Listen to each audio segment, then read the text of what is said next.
It is holiday time. Christmas is coming up. I hope you have all finished your Christmas shopping. If you haven't, that's okay.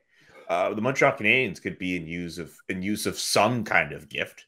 A lot of positivity. I'm sure they'd love to have come their way, but I'm sure they're not above receiving a gift from a loved one or someone special. What's the best gift the Montreal Canadiens could receive in 2022, or at least, well, not even in 2022? December 25th, you wake up, there's snow on the ground, you give them a gift. What's the best gift the Montreal Canadiens could get on Christmas? I mean, I think it's a given that they would love to get in that draft lottery and find the best player that they could scoop. I mean, that's the only way that they can start this process of trying to get better, aside from trying to move some of their personnel that nobody else wants or doesn't get the value that you would like to get for them. So, I mean, there's a number of areas that they have to look at, but obviously through the draft to get a real good impact player would be a huge bonus. And then, the second part of that would be try and move those type of people that aren't doing it in your dressing room.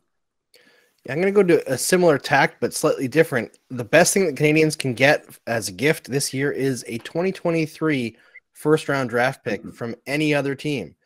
Accumulate as much of those as you possibly can. Sell everything that you possibly can to get them, because the Canadiens absolutely need Connor Bedard. Yep, they do. They absolutely do. Stu, go ahead. Well, if there is snow on the ground on December 25th, and looking in my backyard this morning in Montreal, there's no snow yet, but if there is snow on December 25th, I think on that day it would be nice if Carey Price was healthy enough to return, because I think moving forward in a rebuild, Jeff Gorton has to look at moving Carey Price, and if Carey Price can prove he's healthy and recovered from his knee injury and whatever other issues he had when he was in the player assistance program, it would obviously make it easier to make a deal before the trade deadline to move Carey Price. And the best gift they could get next year, in 2022, is Shane Wright, who number one pick for this year's draft, who would, the center would definitely help the team. But again, for people who think getting the number one pick is going to be the cure-all for everything that's wrong with this team, a lot of other teams have tanked and got the number one overall pick, and it didn't really work out that well, right? So that's a small step on the rebuild of this team, and we've seen just what a jump it is for a young guy coming into the NHL with Cole Caulfield this season. There's no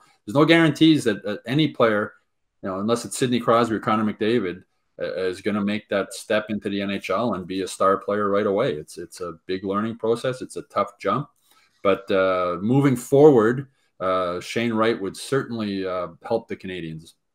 I think the Montreal Canadiens, in terms of gifts, a new GM. It doesn't seem as if they're going to get one until after Christmas, but if the Montreal Canadiens got themselves a new general manager, whether it's Mathieu Darche, whether it's Daniel Briere, whether it's Emily Castonguay, whether it's Martin Madden Jr., whether it's anyone else on the list that we haven't even mentioned, the Montreal Canadiens process begins once they find themselves a general manager and they fill out the front office staff, analytics, and all that. And then they could go on about figuring out who they're going to tank. Not if they're going to tank. Of course, this team's going to tank. Figuring out everything else that needs to be done for this rebuild going forward, which is going to be painful. It's not going to be a one-year quick fix. This team could be losing for quite some time. If it puts them in the conversation for Shane Wright, by all means. If it puts them in the conversation for Connor Bedard, that's when you're talking. We're talking about guys who can't necessarily, not every number one overall pick is going to make that difference. Connor Bedard might be that guy. I mean, I know we're jumping to 2023, but he looks really, really, really good. The Canadiens have not had a player like that in a while. Stu, I'll let you have this last word.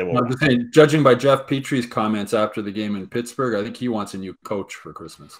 Yeah, it's pretty true too. For reference, go to our full episode for the full comments that Jeff Petrie said with regards to the lack of a structure and system with the Montreal Canadiens. In the meantime, have a happy holiday, everybody. To everybody watching this bonus episode here, we will be back in 2022 with brand new episodes. Subscribe to our YouTube page, subscribe to the Hockey Inside Out newsletter, and visit hockeyinsideout.com to check out our full episodes.